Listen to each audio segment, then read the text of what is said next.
नमस्कार, मी सोनल आपल्या चॅनलमध्ये सर्वांचं मनापासून स्वागत करते। तर गणपतीची तयारी चालली आहे म्हणून म्हटलं चला तुमच्याशी ना मिनी ब्लॉग शेअर करूया।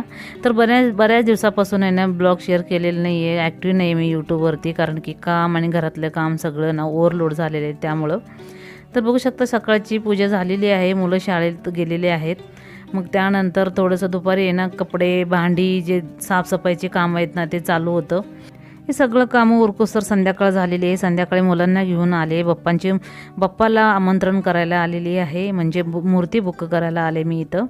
तर बऱ्याच स्टॉल फिरले, जे म्हणजे नाही का वेगळे व्हरायटीज भरपूर आहेत, पण आम्हाला फक्त दगडूशेठ बाप्पांचंच मूर्ती ठेवतो, कारण की नवस असल्यामुळे ना दरवर्षी बाप्पांचीच मूर्ती ठेवते, म्हणजे दगडूशेठ बाप्पांचंच मूर्ती ठेवते मी। त्यामुळं दगडूशेठच्या मूर्तीमध्ये वेगळे व्हरायटीज बघत होते, दरवर्षी ठेवतो त्यापेक्षा थोडीशी वेगळी मूर्ती मी बघत होते, कारण की 2-3 स्टॉल फिरल्याशिवाय कळणार नाही की कसे ह्या वर्षीचे बाप्पांची मूर्ती कशी आहे। प्रत्येक वेळी वेगळे रूपात येतात। म्हटलं दगडूशेठ बाप्पांचीच मूर्ती मी बघत होते।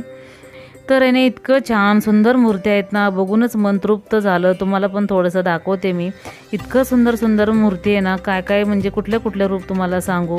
बालगणेशा आणि एक लालबागची राजा, स्वामींच्या रूपात सुद्धा इतकं सुंदर मूर्ती होती ना, तुम्हाला काय बघू शकता किती छान रूपमध्ये, म्हणजे नाही का बघूनच मन तृप्त होतं। तुम्ही पण बघू शकता किती सुंदर ह्यावेळी ना मूर्ती आलेली आहेत।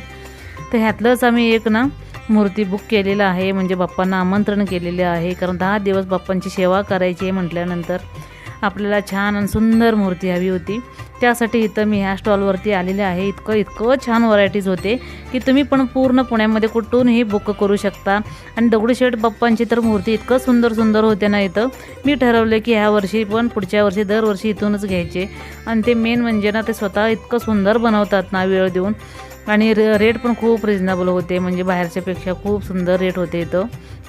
तसं आम्ही रेट कमी केलेले नाही, जे तेवढं सांगितले तेवढं रेटमध्ये आम्ही बाप्पांना आमंत्रण करून आलेले आहे। आणि इथं आल्यानंतर आहे ना फुलांची माळा बघत होते, डेकोरेशनसाठी थोडेसे सामान पण घ्यायचे आहेत मला।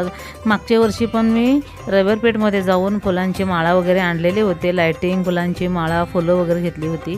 मग ह्यावेळी म्हटलं वेगळं डेकोरेशनमध्ये काय आलं हे बघत होते, कारण जास्त काय नाही, थोडाफारच खरेदी करणार आहे। त्या फुलांच्या माळामध्येच मी डेकोरेशनची नवीन आयडिया करणार आहे।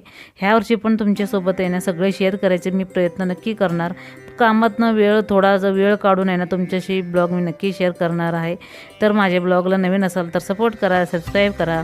चला मग आजची मिनी ब्लॉग इथं संपवते मी, भेटूया नेक्स्ट ब्लॉगमध्ये, तोपर्यंत थँक्स फॉर वॉचिंग।